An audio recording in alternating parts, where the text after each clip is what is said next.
Alam mo ito, marami kasi ang nagugulat dito sa mga sitwasyon ito. Kasi 'di ba, inaano ngayon yung parang nilalagay ngayon si Kyla Estrada at saka si Catherine Bernardo, pinahambing silang dalawa. Ay, kukumpara sila. Oo, may nagsabi kasi bumaba naman ang taste ng DJ ni Daniel Padilla nung siya ay malink dito kay Kyla Estrada. Alam, may taste pa kayong alam. Wala pong pinag-uusapan ng taste pagdating sa puso. Tama. At saka ano ba naman sa pagkakilala nyo, si Kyla Estrada, just. Oo. Di ba? Basta-basta.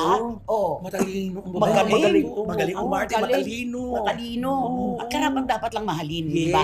Ano magagawa natin kung siya ang tinitibok ng puso? Daniel Padilla, sabi ko na di ba dati siniship pa si Daniel kay Maris Racal. Pero kita mo, madalas silang makita ni Kyla nanonood ng sine, di ba? Masaya. Nakita mo kung sino pa yung hindi natin naisip, di ba? Malayo sa katotohanan. At mga tahimik. Correct. Sila pala yun. At naipakilala na pala si Daniel ni Kyla kay Jan Estrada. At ang sabi ni Jan, aamin kayo pag talagang kayo na. Tama yan. Nagsalita ang tatay na umaamin agad pag may issue ibinabato sa kanya. Diba?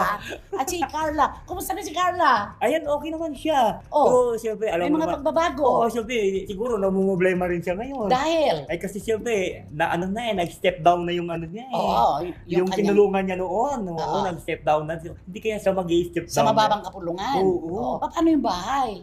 Ay, ang mahal pa naman ang buhay. Magkano daw ba upa doon? 100. Sa ano to Sa Ayala Alabang. Ang pagkaalam ko is 150,000. Grabe. Wow! 150,000 a month? Ang akala ko nga noon, 50,000 lang Sabi sa akin, huy, mali yun. It's 150,000. Ha? Oh, paano yan ngayon? grabe. Wala nang Speaker of the House na, di ba? Paano yan ngayon? Ano mangyayari ngayon? So, lilipat na rin siya. Babalik naman siya ulit doon sa dati nilang bahay, dito sa may Fairview. Bakit? Maganda naman yung bahay Ay, nila. yung magandang bahay yun. Yun yung ipinatayo ni Daniel Padilla. At nakakumpleto yun. Ang ganda-ganda ng bahay yun. Saka maluwag yung yung sala niya, maluwag. At saka Sala talaga yung inano niya. Oo. Nakarating ka na ba? Nakarating na ko doon. Tapos yung kwarto ni Daniel nasa second floor, ang ganda din. At saka yung kwarto ni Carla Estrada, napakaganda din. Iba pa yung may swimming pool at saka yung isang sa kabila wala. yun yung dating garahe nila, yung ginawa nila. May swimming Pool. Ang ganda nun. Ano ngayon kung bumalik siya doon, tahanan nila yun. Yun ang tunay nilang tahanan. Kaya okay lang kung wala na talaga yung Speaker of the House na sinasabing nag-aayuda sa kanya para makatira sa Ayala Alabang. Wala namang difference. Pwede silang may bumalik. bahay naman siya. At saka yan, ang bahay na memorable kay Daniel yun, di ba? Kasi pinagtrabuhan. Ito yung dapat ibebenta na hindi natin. Kasi hindi natuloy. Kasi di ba, talagang pinagtrabuhan ni Daniel yun. Hindi po yan galing sa hindi po yan galing sa lagayan sa mga proyekto ng DPWH na bayad na pala ng gobyerno. Hindi naman natuloy. Ayun Oo. Oo. Ayun talagang Pinaghirapan niya talaga yan. Talagang puhunan ni Daniel Padilla doon. Oo. Kung aprobado si Carla kay Kyla, nakaka-twist at tongue-twister yan. Ayun nga. Kung aprobado si Carla Estrada kay Kyla, di ba? Walang problema.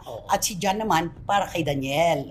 Maganda yung sa ganyan. anak Alam mo, niya. pag ganyan yung okay yung mga pamilya, maayos, magandang magsimulang relasyon, wala magiging problema. Walang kontra. Palagay ko nagsimula itong pagiging close na ito at pagiging special ang bawat isa sa incognito. Sinabi mo. Siyempre, nasa isang lugar kayo, na kayo-kayo lang, Oo. nagkakakwentuhan. Galing din si Kyla sa isang Oo. broken relationship. Kaya nga, di ba sabi na yung incognito yun, nabuo yun, lahat sila may mga problema nung ginagawa May mga natin. sugat ang puso lahat, di ba? Yung- Si Ian yata wala. Wala. Si Ian lang. Siya lang yung tahimik na tahimik ang mga doon. Pero wag po nating sabihin na bumaba daw po ang taste nitong si Daniel Padilla nung siya ay maling kay Kyla. Imposible naman po yun. Wag naman po. Kasi sa usapin ng puso, hindi pinag-uusapan talaga. Yung mga taste na yan, Correct. yung estado sa buhay, kung sino po ang itinitibok, yun ang kanyang minamahal. Tama. Si Walang Daniel- makapagdidikta. Si Daniel ang makakapagsabi Oo. kung ano ang nakita niya kay Kyla.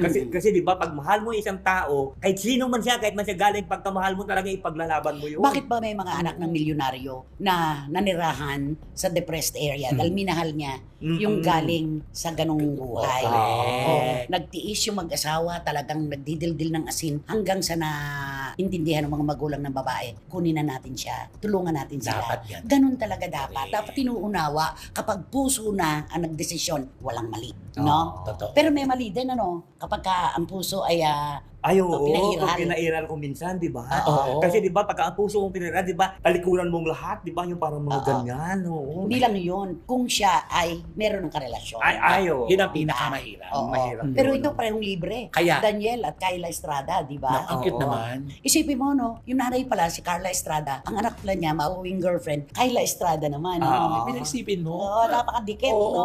Grabe. Samantala nung una, di ba, talagang ang pinipilit ng tao at ang anong tao, si Maris Racal talagang ano ni Daniel. Hindi kasi meron ding nakita kasi na chemistry sa kanila. Oo. Parang may kilig din yung nagsiship sa kanilang dalawa. Pero puso pa rin ni Daniel ang mananalo dito, di ba? Oo, may mga nakita yan sa isa't isa na talagang napapasaya nila ang bawat isa. Ikaw, ano sa palagay mo? Ang unang nagustuhan, pisikal pisikal, physical. ni Kyla kay Daniel. Ay, di siyempre, yung katangkaran siguro ni, ni Daniel. Ah. Matangkad siya at saka gwapo. Yun, Oo. walang mali, ano? Wala. Sa mukha ni Gwapo. Daniel, ano? Gwapo yun. Ikaw, kay Kyla, ano nagustuhan ni Daniel? Pisikal. Sexy. Aha. Sexy si Kyla. At saka mukhang ano. Pwede mong kausapin Ayun. paghapon at magdamag. Totoo. May isa pa, yung bangs niya. Ay, Oo, oo. nabagayan oo, siguro oo. si Daniel. In fairness. Doon sa bangs. Oo. Kasi carry niya, di ba? Nahati-hati mo Oo, kung saan saan. carry. At saka bagay sa kanya. Oo, Bagay. carry yung bangs, Oo. di ba? Kaya nako, wag na po natin panghimasukan. Kapag dalawang puso po ang nagkatagpo, lahat kakalabanin, mapasa akin ka lamang. Supportahan Di ba? natin ito. Tama. Oo naman.